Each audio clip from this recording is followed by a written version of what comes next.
I'd like you to imagine, if you would, instead of walking into this beautiful hotel in Bellevue, you're walking into your squadron at Aviano Air Base in northern Italy.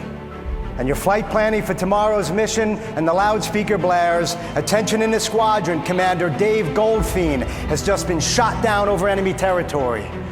Search and rescue procedures commence immediately." And the blood drains from your face, and your heart starts to pound as the reality of that combat deployment kicks you square in the gut.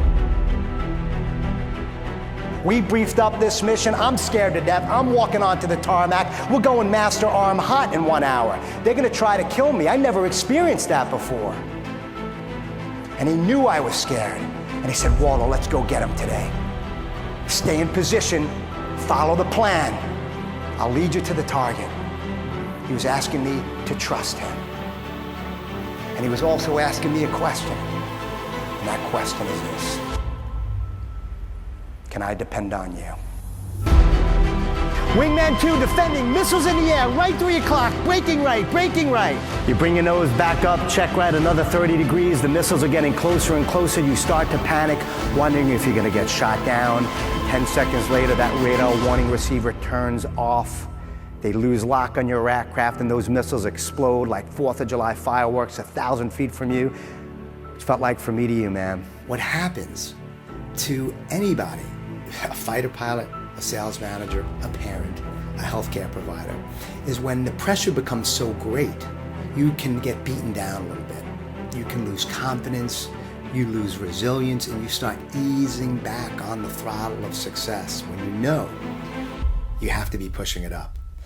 So I believe push it up is a disciplined, committed, and collaborative approach towards doing business and living your lives. And you don't need to wear a flight suit or fly an F-16 to have it. It comes from right here. He made a difference. You can tell, you can hear in the background. Listen to the energy following his talk. Here today, gone tomorrow. You gotta earn those wings, and sometimes you gotta do what you don't wanna do. That's what Push It Up is all about. That's why you're here. This isn't a game. This is business. This is future. This is life. And if there was one thing I learned in all my years flying fighters, serving our country, and also in your shoes as a sales manager with a family to feed, competitors to take on, and pressures to perform, it's that you can't do it alone.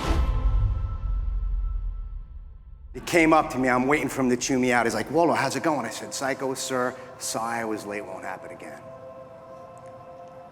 And he's like, "Listen, man, this isn't like you. You're never late. Is everything okay at home? Do you need a day off? Talk to me." I was shocked. Didn't expect to hear it. I said, "Psycho, I'm fine. Just leave me alone. I'll be on my way." Never mentioned a thing about it afterwards. You think he probably cared about me, folks? You think he may have realized that I might have had a life outside of the fact that I was a fighter pilot in that squadron that just may have taken precedence over flying that day? How do you think my loyalty was to Psycho when he acknowledged me as a person? You think it went up? Loyalty, the L word in business. I worked harder for Psycho. I volunteered for all the crummy duties nobody else wanted to do. I became better because of Psycho's leadership, because he showed me that he cared. It hit me. It really did. I mean, he was just so motivating. It was amazing. Fill the jets of your teammates with the most important fuel of performance, which is appreciation. We have a saying in the Air Force: lose sight, lose fight. Don't lose sight of the people who are in the trenches every day, who are allowing you to go out there to win.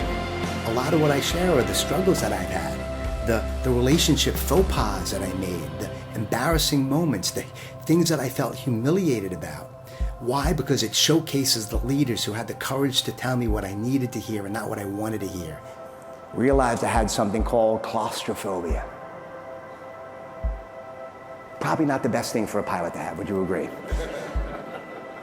And for the next 8 years of my 11-year active duty flying career, every single time I strapped into that jet to do it I loved more than anything else, I had to deal with this fear, this doubt that changed me in a second.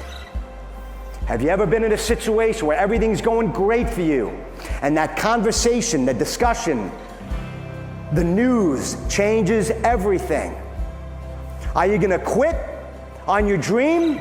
Are you going to ease back on the throttle and abort and play it safe, or are you going to step out of your comfort zone and not quit?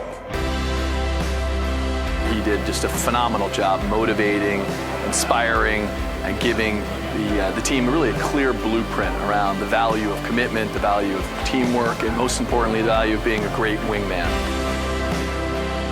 But when you take off that mask and ask for help, it helps you turn your fear into something more powerful, and that's called courage.